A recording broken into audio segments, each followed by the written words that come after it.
نبی اللہ وعلی آلک واصحابک یا سیدی یا رحمت للعالمین۔ تمام تعریفیں، حمد و ثنا اللہ تعالی جل مجدہ الکریم کے لیے، درود و سلام نبی اکرم نور مجسم شفیع معظم آقا کل ختم رسول دانہ سبل احمد مجتبی جناب حضرت محمد مصطفیٰ صلی اللہ تعالی علیہ وسلم کی ذات والا صفات کے لیے حمد و صلات کے بعد عالی مرتبت ذی احترام بزرگوں، دوستوں، بھائیوں، بالخصوص اسٹیج پہ جلوہ فرما حضرات علماء کرام، مشائخ اور سادات، آج کی یہ پروقار اور خوبصورت تقریب سعید محفل میلاد مصطفیٰ صلی اللہ تعالی علیہ وسلم کے خوبصورت عنوان کے زیر سایہ انعقاد پذیر ہے۔ اللہ تعالیٰ دین کے کاموں میں ہم سب کو اخلاص کی توفیق عطا فرمائے، اس محفل پاک کو عقائد کی پختگی، اعمال کی درستگی اور ہم سب کے گناہوں کی معافی کا اللہ سبب بنائے۔ عزیز دوستو، قرآن مجید کی معروف آیہ کریمہ میں نے آپ کے سامنے تلاوت کی ہے۔ کم و بیش ہر مسلمان کی زبان پر یہ آیہ مبارکہ بڑی آسانی سے اور بڑی خوبصورتی سے جاری رہتی ہے۔ اللہ تعالیٰ نے فرمایا کہ وَمَا أَرْسَلْنَاكَ إِلَّا رَحْمَةً لِلْعَالَمِينَ، اے محبوب علیہ السلام، ہم نے آپ کو تمام جہانوں کے لیے رحمت بنا کے بھیجا ہے۔ سب سے پہلے تو اس مفہوم کو سمجھ لیں کہ نبی پاک علیہ السلام اللہ کی جانب سے نائب مطلق بن کر دنیا میں تشریف لائے۔ انسان جب تک خدا آشنا نہیں ہوتا وہ خود آشنا بھی نہیں ہوتا۔ جب تک وہ اپنے مالک کو نہیں پہچانتا اتنی دیر تک اسے اپنے دنیا میں آنے کا، رہنے کا، وقت گزارنے کا مقصد بھی سمجھ میں نہیں آتا۔ اللہ تبارک و تعالی نے ہم پر یہ مہربانی فرمائی کہ اپنی ذات کی معرفت کرانے کے لیے ہمیں اپنے آخری محبوب عطا فرمائے۔ نبی پاک صلی اللہ تعالی علیہ وسلم کی ذات ایسی خوبصورت، ایسی وزادار، ایسی حسین اور محبوب کے جلووں کے اندر اتنا ٹھہراؤ تھا، اتنی وزاداری تھی، اور وہ اس قدر زیادہ انسانی طبیعت کو اپنی طرف مائل کرنے والے تھے کہ حضرت عبداللہ ابن حذافہ رضی اللہ تعالیٰ عنہ فرماتے ہیں کہ حضور علیہ السلام کوئی معجزہ بھی نہ دکھاتے، نہ ڈوبے ہوئے سورج کو واپس بلاتے، نہ چاند کے 2 ٹکڑے کرتے، نہ درخت سجدہ کرتے، نہ پتھر کلمہ پڑھتے، کوئی معجزہ بھی نہ دکھاتے، تو فرماتے محبوب کا چہرہ ہی اتنا حسین تھا، لوگوں نے دیکھتے جانا تھا اور کلمہ پڑھتے جانا تھا۔ لیکن اس پر جو قابل غور بات ہے وہ یہ ہے کہ اس حسن میں، اس رعنائی میں کمال کی سادگی۔ آج لوگوں نے سمجھ لیا ہے کہ شاید بہت زیادہ کپڑے انسان کو زیادہ حسین بناتے ہیں، اور شاید نت نیا ڈیزائن انسان کو زیادہ اجلا کر کے لوگوں کے سامنے رکھتا ہے۔ پابند لگے کپڑے، زمین پر بیٹھنا، سادہ کھانا کھانا، حسن ہوتا ہی ہمیشہ سادگی میں۔ خوبصورتی ہوتی دراصل وہ ہے جو اصل ہوتی، جو مرصع کر کے، تیار کر کے اور کشید کر کے اختیار کی جاتی ہے، وہ تو میک اپ ہوتا ہے۔ آپ سادہ وضو کریں اور سادہ لباس پہنیں اور حضور کے طریقہ مبارکہ کے مطابق آپ کنگھا کریں، آپ محسوس کریں گے کہ آپ کو خود بھی فیل ہوگا کہ آپ اپنی زندگی میں ایک وزادار ہیں۔ ہمارے جو نوجوان نیا نیا ڈیزائن اختیار کرنا چاہتے ہیں نا، بیچارے یہ پریشان بڑا رہتے ہیں، کیونکہ جب انسان بہت زیادہ اپنے اوپر خرچ کر لیتا ہے غیر مطمئن ہو جاتا ہے۔ یعنی اس کو 99 لوگ بھی کہہ دینا تو ٹھیک لگ رہا ہے تو پھر بھی اسے یقین نہیں حاصل ہوتا۔ میں نے دیکھا ہے بعض لوگ آئینے کی منتیں کر رہے ہوتے ہیں کہ تو بول دینا جھوٹ کے میں اچھا لگ رہا ہوں، حالانکہ اس نے تو وہی کہنا ہے جو ہے، آپ کی یہ جو سادگی ہوتی ہے نا، سادگی، یہ وفاداری ہوتی ہے، اس کے اندر خوبصورتی ہوتی ہے، اس کے اندر انسان تسلی میں رہتا ہے، مطمئن رہتا ہے۔ نبی پاک صلی اللہ تعالی علیہ وسلم کو اللہ تعالی نے بنایا، سجایا، سنوارا، بھیجا، لیکن بالکل فطری سی چیزیں ڈھونڈ کر کے لائے۔ محبوب کے لیے ان میں سے بھی کوئی چیز مشکل نہیں، وہاں تو الفاظ ہاتھ باندھے کھڑے ہیں کہ یا رسول اللہ ہمیں ادا فرمائیے، لیکن نبی پاک علیہ السلام بڑا سادے لب و لہجے میں بالکل فطری تقاضوں کے مطابق عام صلہ رحمی پر، رشتہ داروں سے اچھا سلوک کرنے پر گفتگو کر رہے تھے۔ اب وہ جو شاگرد صاحب تھے وہ بار بار تقاضا کر رہے تھے، استاد جی کریں سوال، لیکن محبوب کو تو اللہ نے بھیجا ہے نا، رب نے بھیجا ہے نا محبوب کو، کریں سوال۔ کچھ جگہ ایسی ہوتی ہیں جہاں واقعی سوال ختم ہو جاتے ہیں، دیکھنے والے کہا کرتے ہیں اللہ اللہ، یاد آتا ہے خدا دیکھ کے صورت تیری۔ میں نے کہا کچھ لوگ تیاری کرتے ہیں، اپنے اوپر محنت کرتے ہیں، کچھ بیچاروں کے پاس اتنا وقت ہی نہیں ہوتا، اور نہ وہ کبھی اس پریشانی کا شکار ہوتے ہیں کہ دوسرے میری تعریف کرے، اسی کسے دے کچھ بھی نہ لگ دے، نہ کوئی ساڈا دردی۔ ضرورت کیا ہے لوگوں کی گڈ بک میں آنے کے لیے ہر وقت محنت کرنے کی؟ اللہ کے بندو، بالکل سادگی سے، وفاداری سے، بڑے اطمینان سے محبوب بات کر رہے تھے۔ جناب عبداللہ ابن سلام کے شاگرد کے کرے نہ بات، لیکن وہ کہتے ہیں میں تو کھو گیا جلووں میں۔ جب انہوں نے کہا نہ کریں بات تو وہ قریب گئے محبوب کے، اور بات بھلا کیا کی، کہنے لگے یا رسول اللہ مجھے کلمہ نہیں پڑھا دیتے؟ حضور مہربانی فرمائے، مسلمان ہو گئے، واپس لوٹے تو وہ لوگ کہنے لگے جناب بندہ کوئی تو بات کرتا ہے نا، وہ کوئی بات تو کرتا ہے نا بندہ، کوئی تو ڈسکس ہوتی ہے، کوئی سوال، کوئی جواب، کوئی معاملہ، کچھ بھی نہیں کہا، فوراً مسلمان ہو گئے۔ یہ تاریخ میں جناب عبداللہ ابن سلام رضی اللہ تعالیٰ عنہ کا جملہ موجود ہے، میں کہہ چکا ہوں، ایک پڑھے لکھے آدمی کا، ایک سمجھدار آدمی کا، تعلیم یافتہ آدمی کا جملہ موجود ہے۔ جناب عبداللہ ابن سلام کہنے لگے لوگو تم کہتے ہو سوال کرنا چاہیے تھا، جواب لینا چاہیے تھا، اس جواب پر پھر سوال کھڑا کرنا چاہیے تھا، اور پھر جب جواب آتا اس میں کسی نقطے کی وضاحت چاہیے تھی، پر میں کوئی نقطہ کیسے نکالتا، کوئی بات کیسے کرتا؟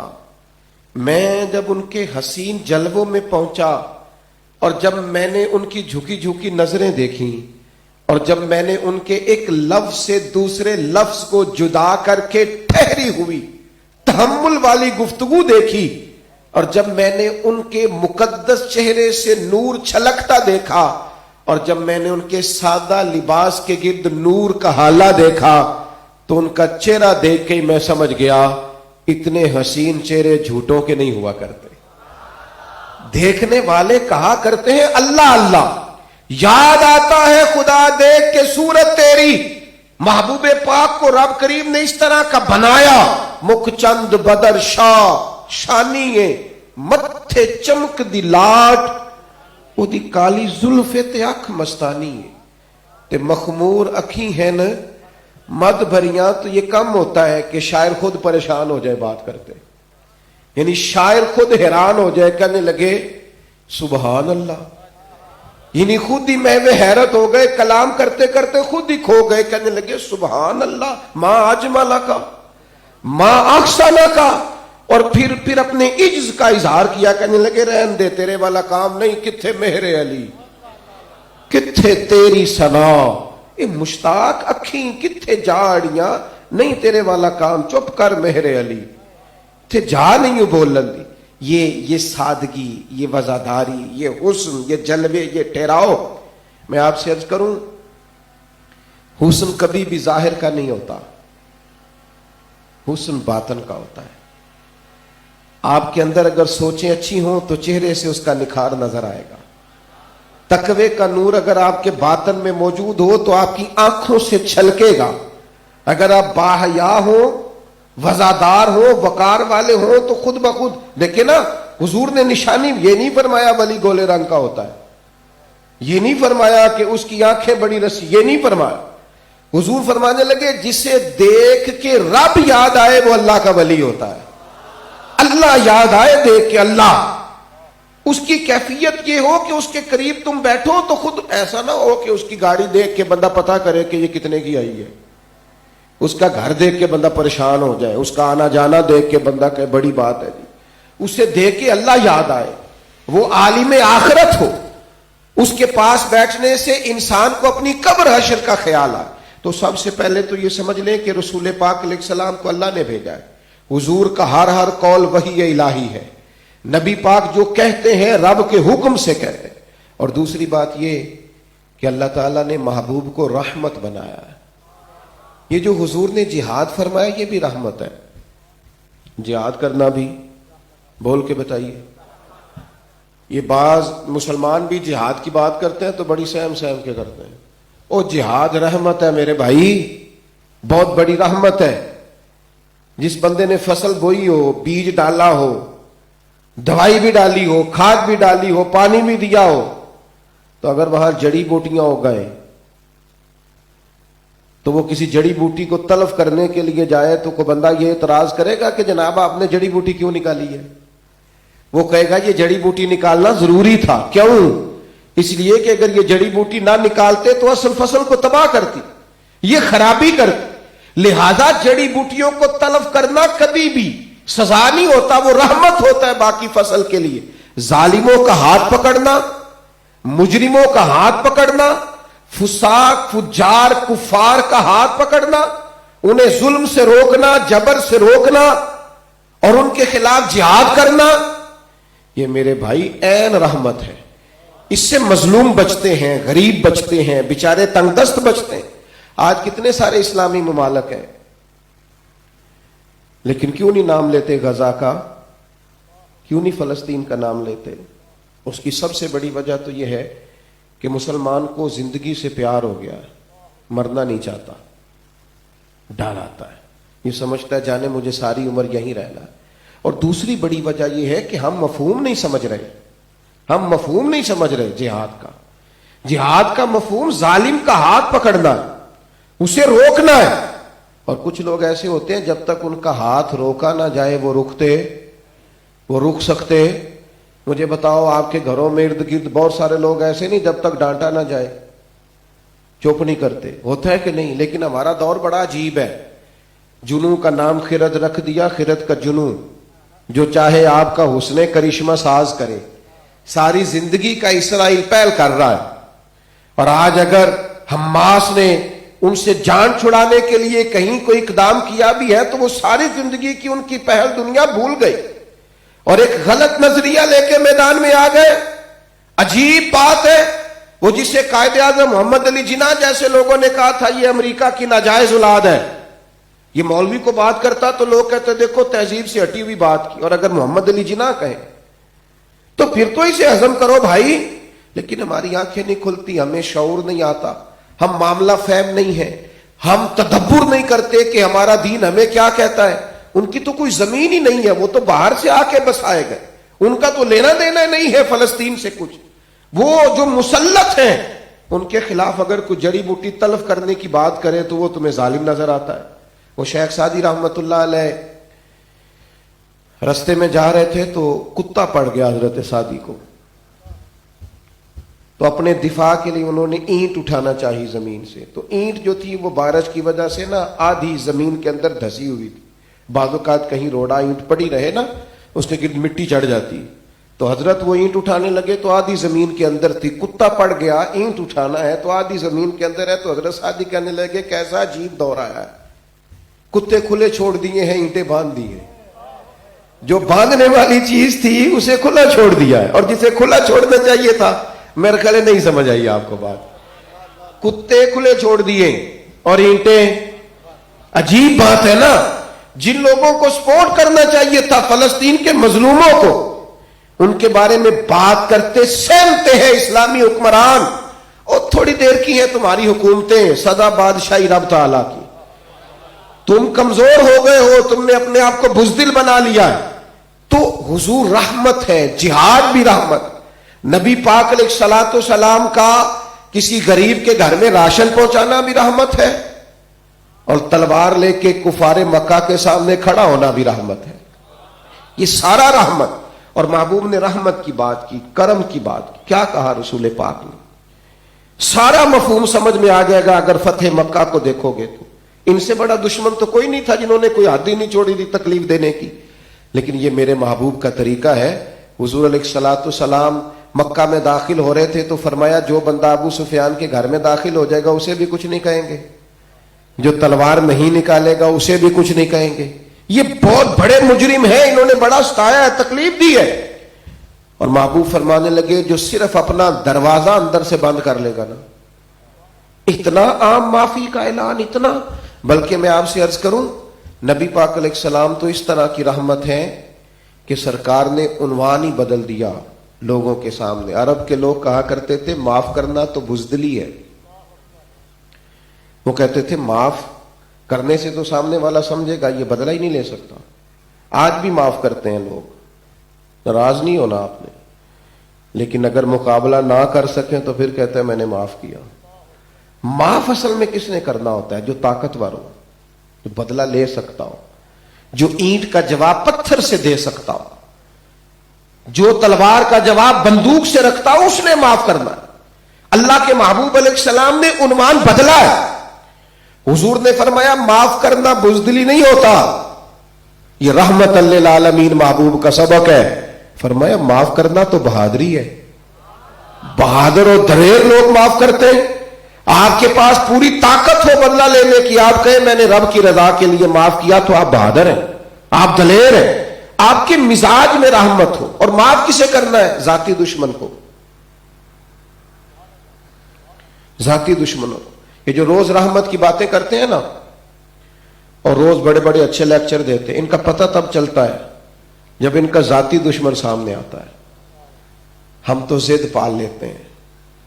ضد ہو گئی تھی کسی وقت نا، ہو گئی تھی بیٹے کے سسرال والوں سے، کبھی غلطی ہو گئی تھی، کوئی کر دیا تھا انہوں نے غلط، ساری زندگی ان کی بیٹی نے حساب دیا ہے.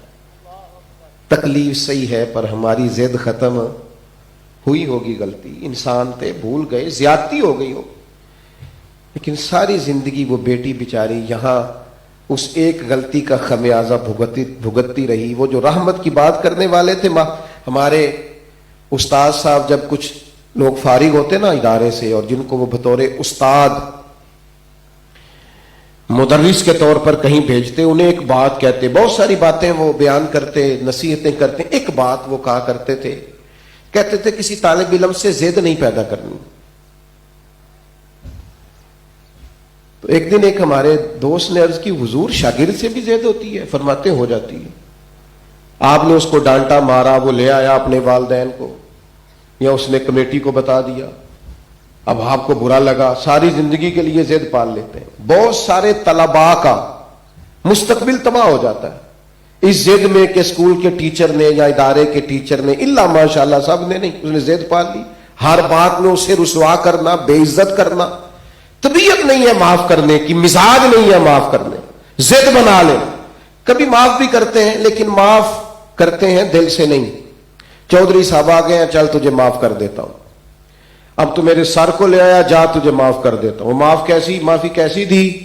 اب معاف کرتا ہوں، پھر جب میرے دانت کے نیچے آئے گا نا پھر موقع تلاش کرنا، ڈھونڈنا، یہ زیادتی ہے. اللہ کے محبوب علیہ السلام نے جو سبق دیا ہے وہ اعلیٰ ظرفی کا ہے. آپ اپنے مزاج میں رحمت، ذاتی دشمن سے بدلا نہیں. ہاں مسئلہ عقیدے کا ہو، دین کا ہو، حدود اللہ کا ہو تو اس پر محبوب بھی جلال فرماتے. ہم نے نا ذاتی دشمنیاں چھوٹی چھوٹی، یہ گروہ بندیاں، آپ کا کیا خیال ہے کہ صرف ملکوں میں ہے؟ ایک دفتر میں اگر 5 لوگ کام کرتے ہیں تو 3 کا گروپ علیحدہ ہوتا ہے، 2 کا الگ ہوتا ہے. گھر کے اندر جو گروہ بندیاں ہیں وہ الگ ہیں، خاندانوں میں جو گروہ بندیاں ہیں وہ الگ ہیں. ایک امام صاحب مجھ سے کہنے لگے میں بڑا تانگ آ گیا ہوں، پہلے 2 گروپ تھے اب 4 ہو گئے مسجد میں، کس کس کی بات ماننی ہے، کس کس کے کہنے پہ ٹائم تبدیل کرنا ہے. اللہ کے گھر میں نماز پڑھنے آنے والا تھوڑا سا اپنی طبیعت کو کشادہ کریں. ذاتی دشمنوں کے بارے میں اتنا سخت گیر ہو جانا، انسانوں سے کوتاہیاں ہوتی ہیں لیکن ہمارا مسئلہ یہ ہے کہ ہم اپنی ساری غلطیوں سمیت اپنے آپ سے پیار کرتے ہیں اور دوسرے کی ایک کا پتہ چل جائے تو ہمیں اچھا پھر دوسرے کا صرف شک ہوتا ہے، اپنا تو پاک ہوتا ہے نا. دوسروں پر شک کی بنیاد پر بھی ناراضگی، اور اپنا پکا پتہ ہے میرے اندر یہ کمزوریاں ہیں، اپنے آپ سے پیار ہے۔ نبی پاک علیہ السلام ہجرت کے لیے تشریف لے جا رہے تھے، خیال مبارک آیا کہ میں بیت اللہ شریف کے اندر سے زیارت کروں۔ وہ ہمارے حکمران بھی کئی اللہ ماشاء اللہ خبر دیتے ہیں، وہ کہتے ہیں جی اللہ کا شکر ہے میں کعبے کے اندر نماز پڑھ کے آیا ہوں، بالکل بہت بڑا اعزاز ہے، انکار نہیں، لیکن اصل سعادت کعبے کے اندر جانا نہیں، اصل سعادت تو کعبے والے رب کی بات ماننا ہے۔ تو اندر سے ہو کے آیا، بتا مانتا کتنی ہے؟ اور اگر میرا اندر جانا ہی کمال ہے تو اندر تو 360 بت بھی کتنا عرصہ پڑے رہے، اندر جانا فقط کام نہیں۔ یہ بتا کعبے والے کی مانتا کتنا ہے، حدود اللہ کے بارے میں تیرا رویہ کیا ہے؟ میں اندر گیا ہوں اور میں نے اتنے حج کیے اور میں نے اتنے عمرے کیے، تو پھر وہ قصور سے ایک درویش نے کہا تھا حج بھی کیتی جاندے ہو نال لہو بھی پیتی جاندے ہو، کھو کے مال یتیماں دا تے بھیج مسیتی جاندے ہو، پھٹ دلاں دے سیندے نہیں ٹوپیاں ہی سیتی جاندے ہو، نفس تے چھری پھیر دے نہیں دمبے کیتی جاندے ہو، فرض پلائی بیٹھے ہو، نفلہ نیتی جاندے ہو، اے دسو تے سی بلے شانو ایک ہی کیتی جاندے ہو۔ تو حضور فرمانے لگے ذرا دروازہ تو کھولو، پتا تھا مجھے جانا ہے، اور وطن پیارا بھی بڑا ہوتا ہے، اور پھر وطن اگر کعبے جیسا وطن ہو، مکہ شریف جیسا ہو، حضور فرمانے لگے اندر سے دیکھنا ہے۔ تو عثمان بن طلحہ کہنے لگے میں آپ کو چابی نہیں دوں گا۔ یہ آپ نے نا اس کا پس منظر سمجھنا ہے، جس نے سخت بات کی ہوتی ہے نا وہ بات سہانے روح بن کے دل میں بیٹھ جاتی، بھلائی نہیں جاتی، بندہ سامنے آئے بات یاد آ جاتی، جس جگہ بات ہوئی ہو اس جگہ بندہ کبھی کھڑا ہو بات یاد آ جاتی۔ عثمان ابن طلحہ کہنے لگے آپ کو چابی نہیں دوں گا، معاذ اللہ کوئی اور ہوتا تو شاید دے دیتا، لیکن آپ کی بردباری آپ کو وزادار کرتی ہے، ذرا ذرا سی بات پہ تلخ ہو جانا یہ سیانے لوگوں کا طریقہ نہیں۔ اس نے کہا میں نہیں دوں گا، تو حضور بڑی وزاداری سے، خاموشی سے، تحمل مزاجی سے کریم فرمانے لگے عثمان یاد رکھنا ایک دن آئے گا میں تم سے چابی لوں گا، پر جس کو میں چاہوں گا نا میں اسے دوں گا۔ اس بات کو آپ اس پہلو کو ذرا سمجھیے گا کہ حضور بغیر بیت اللہ کے اندر نماز پڑھے مدینے آ گئے، چاہتے تھے میں پڑھوں، اور حضور کو اللہ نے با اختیار بنایا ہے، اشارہ کر دیتے سب تالے کھل جاتے، لیکن حضور تشریف لے گئے، اس کو برداشت، کتنی بڑی بات۔ اور پھر علماء نے لکھا ہے کہ حضور اس خاندان سے تھے جو کعبے کا متولی ہے۔ ایک تو یہ کہ نبی پاک نے مانگی اور حضور کی شان، ایک یہ کہ خاندانی طور پر بھی ان کا بنتا تھا دے دیتے، چونکہ حضور بنو ہاشم سے ہے اور یہی تو کعبے کا متولی خاندان ہے، اس کا بھی لحاظ نہ کیا۔ جو مقامی اور خاندانی شرافت تھی اور جو مقامی اخلاق تھے اس کا بھی پاس نہ کیا، حضور چلے گئے۔ 10 سال کا وقت گزرا، اذا جاء نصر اللہ والفتح، وقت آ گیا فتح کا، 10,000 کا لشکر لے کر حضور واپس آئے۔ گئے تھے تو 3 لوگ تھے، آئے تو 10,000۔ اور جب حضور بیت اللہ میں گئے تو عثمان بن طلحہ کہتے ہیں مجھے وہ دن بھی یاد تھا، وہ بات بھی یاد تھی، اور حضور کے جملے بھی کانوں میں گونجتے تھے کہ میں نے چابی لے لینی ہے۔ وہ پتا تے سارا ہے نا سردار نو کیتیاں دا، جو کیا تھا اس کا بھی پتا تھا۔ کہتے ہیں وقت آ گیا تو حضور نے فرمایا بلاؤ نا عثمان بن طلحہ۔ کہتے میں جب آیا تو میرا وجود کانپ رہا تھا، ہاتھ کانپ رہے تھے، جسم لڑکھڑا رہا تھا، اپنی ٹانگوں پہ کھڑا ہونا میرے لیے مشکل تھا۔ ہامتے کامتے لرزتے جملوں سے میں نے وہ چابی پیش کی، اور چابی دینے کے بعد میرے دل میں تصور تھا کہ سزا کا اعلان بھی ہوگا، کیونکہ بات کی تھی نا۔ یہاں تو جناب وہ خو چودھری صاحب کو بات کر دی، سار جی کو بات کر دی، جناب کو کہہ دیا، او خو قبلہ پیر صاحب کی بے ادبی ہو گئی، قبلہ استاد صاحب کو کہہ دیا، معاف کرنے کو تیار نہیں، خود بخود اپنی شانیں بنا لی، بن کے بیٹھ گئے۔ اللہ ماشاءاللہ۔ عثمان کہتے ہیں میں ایک کونے میں ڈرا سہما بیٹھا تھا، حضور نے بیت اللہ کو بتوں سے صاف کیا، اور جب محبوب واپس آئے تو میں تو سزا کا مستحق تھا، چاہتا تھا کہ مجھے سزا ملے، لیکن حضور کی وہ باتیں سچ بن کے ثابت ہو رہی تھی. قربان جائیں اس جذبے پہ، اس رنگ پہ، اس ادا پہ، اس بندہ نوازی پہ، اس کرم نوازی کے. کہتے ہیں پھر حضور کی میٹھی آواز گونجی، عثمان بن طلحہ کو بلاؤ نا. فرماتے میں پھر حاضر خدمت ہوا، اور میرے دل میں کئی قسم کے خیالات تھے، کئی قسم کی باتیں تھیں. جب میں ڈرا، سہما، شرمندہ حضور کی بارگاہ ناز میں حاضر ہوا تو محبوب نے وہ چابی میری طرف بڑھائی. فرمایا عثمان پہلے یہ تمہارے پاس تھی اور میں نے کہا تھا میں لوں گا، میں نے لے لی، اب میں تمہیں واپس کر رہا ہوں، قیامت تک تمہاری نسل سے بھی کوئی نہیں لے گا تمہیں واپس. عثمان بن طلحہ کہتے ہو میری طرف چابی نہیں آ رہی تھی، ایمان آ رہا تھا. میں اس انداز کریمانہ پہ قربان ہو گیا. میں نے کہا جس شخص نے اتنی زیادتی کی ہو کہ بغیر زیارت کے بھیج دیا ہو، اسی کو دوبارہ جو چابی دے. اتنا بڑا حوصلہ نہ سرداروں کا ہوتا ہے، نہ بادشاہوں کا ہوتا ہے، نہ وڈیروں کا ہوتا ہے. اتنا بڑا حوصلہ اگر ہو سکتا ہے تو اللہ کے رسول کا ہی ہو سکتا ہے. لہذا میں کلمہ پڑھ گیا، مسلمان ہو گیا. میرے دوست تھوڑا سا تو دل بڑا کرے نا، رحمت للعالمین نبی کے ماننے. کسی جگہ دو معافیاں دے دیں، آپ یقین کریں بعض لوگوں کی باتیں سن کے تکلیف ہوتی. جس کے بچے کے آگے دو بچے ہیں نا، یعنی دو پوتے ہیں اس کے، وہ ابھی بھی اپنی وہ والی بات سنا رہا ہے جو شادی کے وقت اس کے سسرال والوں نے زیادتی کی تھی نا. وہ بھئی اتنی دیر میں تو اب ان میں سے بہت سارے لوگ ویسے اللہ کی بارگاہ میں حاضر ہو گئے، اب تو شکوہ چھوڑ دے. لیکن اور ایک اور بھی بات عرض کروں، شکوے سے بندہ بے چین رہتا ہے. آپ شکوہ شروع کر دیں، جہاں میں کام کرتا ہوں بندے نہیں ٹھیک، میرے سسرال والے نہیں ٹھیک، میکے والے نہیں ٹھیک، بہن بھائی نہیں ٹھیک، آپ شکوے شروع کر دیں، آپ بے چین رہیں گے. آپ اپنی زندگی میں شکر پیدا کریں، اللہ سکون عطا کرے. آپ کہیں مالک کا شکر ہے جہاں مجھے رکھا ہے بڑے فضل سے رکھا ہے. شکوہ ہمیشہ بے چین کرتا ہے. آپ مقام شکر پہ آئے، سکون آ جائے گا.